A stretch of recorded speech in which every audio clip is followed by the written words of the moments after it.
May I have your attention, please? Woo!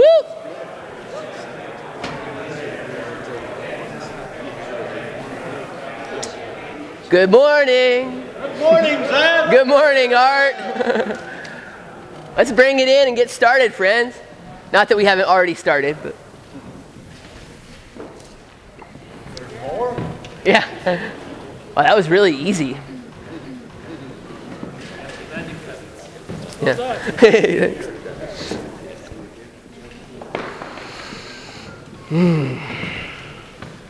everyone just sit wherever you want, and we'll be kind of reorganizing after this introduction into these charrette sections at the different tables.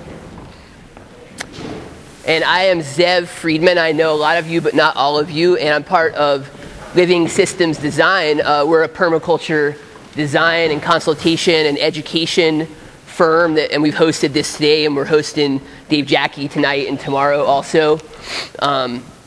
We're based in Asheville and Black Mountain. It's Chuck Marsh's original business. Chuck, you want to say hi to everyone? Chuck is right? First wave permaculturalist and senior of the permaculture movement, elder of the permaculture movement. Thank you for doing all the work you've done, Chuck. And he invited us into Living Systems Design last year. Sarah Brinker here and Marie Riley. The four of us are Living Systems Design. So thanks for coming, everybody. It's really wonderful to see you all here. Thanks for doing it. Yeah, James. And I hope you all got to meet at least one new person this morning, and maybe you'll drink enough of our tea to get courageous and meet other people during lunch who you haven't met yet. What's in the tea? Things that make you courageous. I'll give you a hint. It's from Colombia. No, just kidding. So let's see. So my dad back there is filming this whole event. If anybody doesn't want to be portrayed in film, please tell him. That's Avram Friedman. I learned everything I know from him. And it was his birthday yesterday, and we went out to a Chinese restaurant for his birthday, and I got a fortune cookie, which I thought I'd share with y'all. It says, "A gathering of friends brings you lots of luck this evening." So I figured that was very auspicious. And so here we are in the middle of February already. And what's happening this time of year? I was thinking about what's happening this time of year other than the permaculture professionals and friends gathering. And one thing is that the sap is rising in all the trees. And of course, what happened is that all last year the trees were busy photosynthesizing and gathering sunlight and turning it into sugar. And then they brought the sugar down into their roots in the fall and organized it into all these really amazing starches that they can store their energy in all winter. And they slowly use the starch to grow their root tips out through the winter.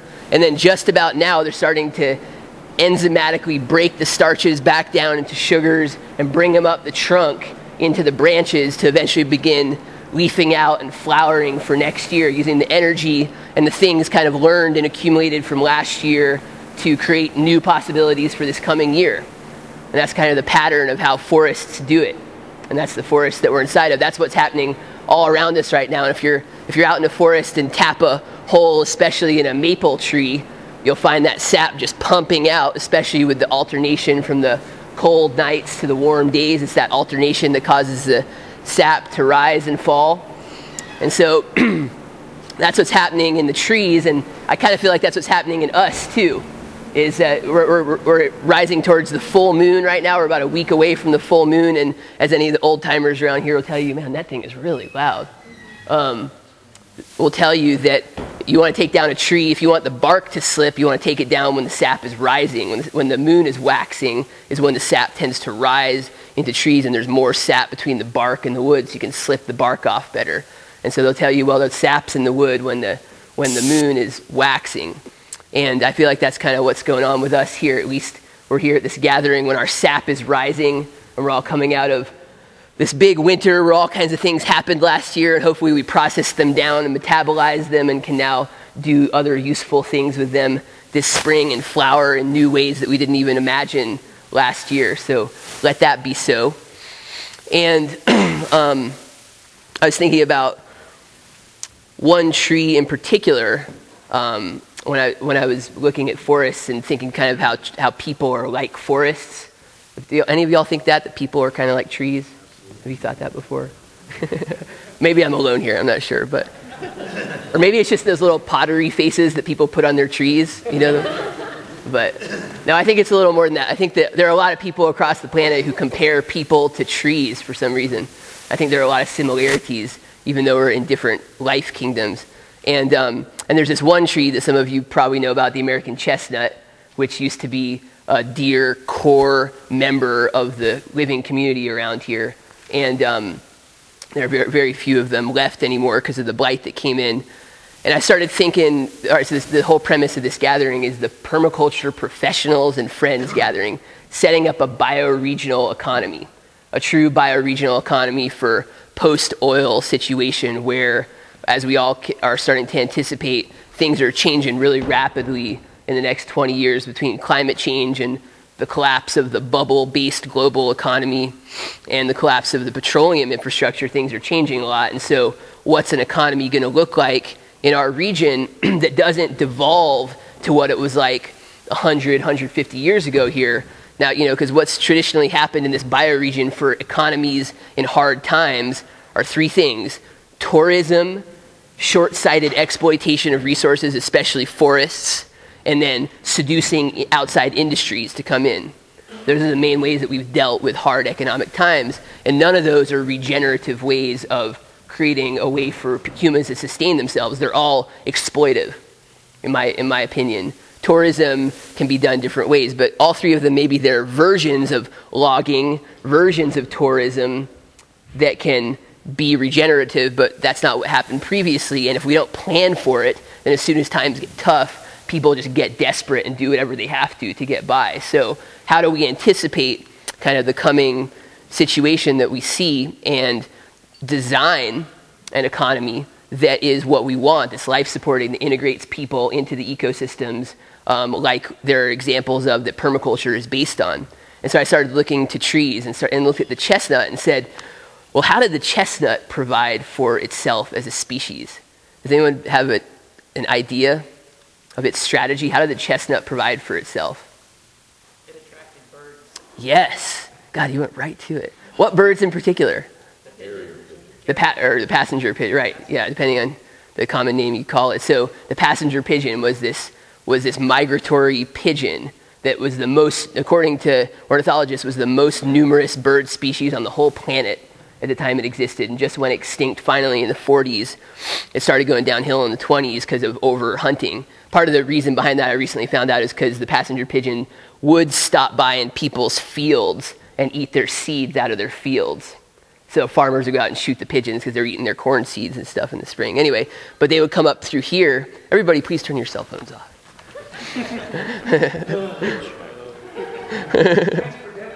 Yeah.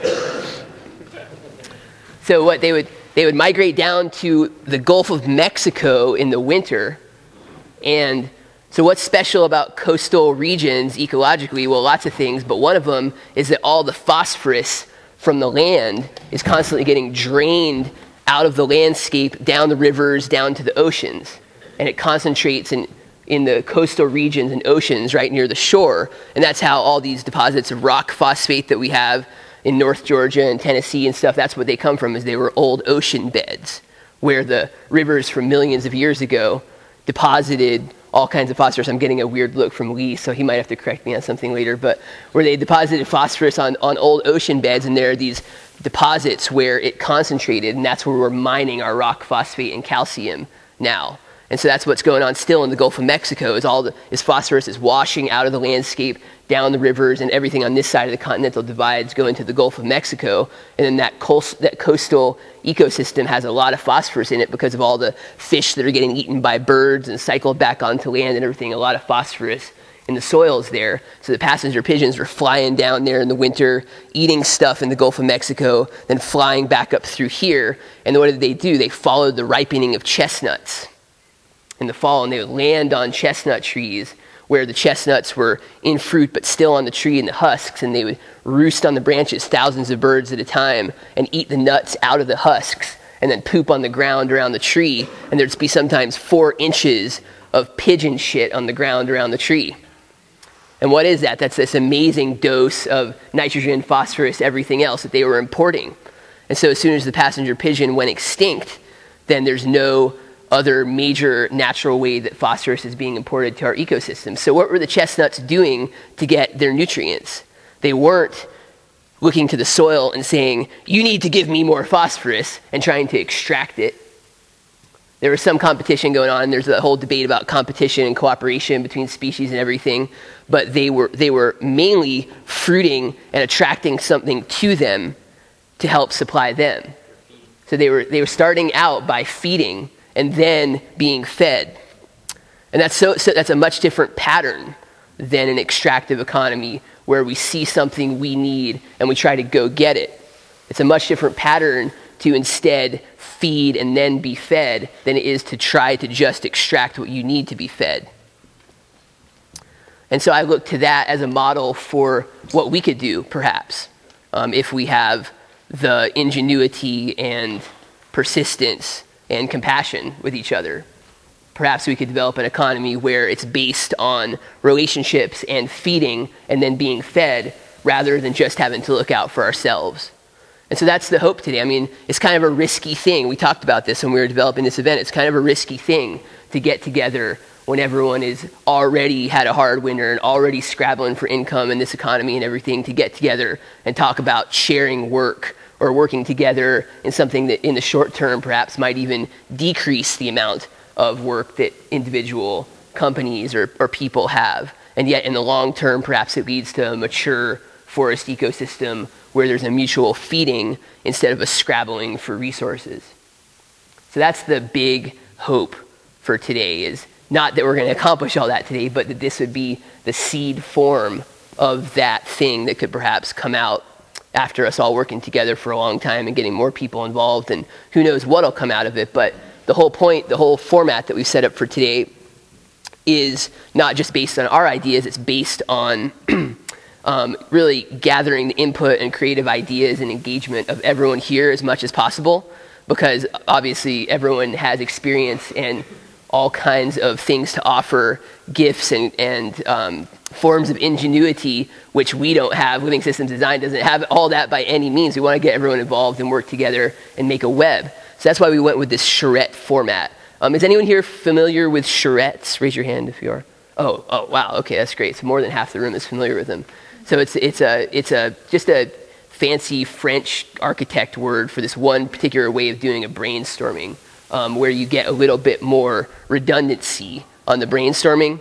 So rather than just everyone's in a big room brainstorming about an idea, it was originally developed for designing buildings. And in a building, you have all these different systems. You have the heating and cooling system, electrical system, plumbing, layout of the floors and halls and stairs, etc.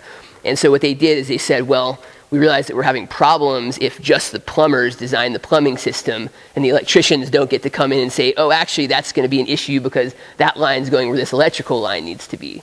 And so what it ended up being is, through too much specialization, there were all these problems that were occurring in buildings. You weren't getting the interdisciplinary feedback on every system.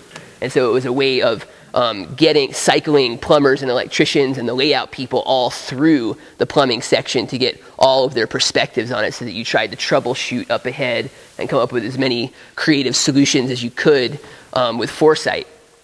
And so that's what the idea is for today. But instead of designing a building, perhaps we're designing the seed form of a bioregional economy.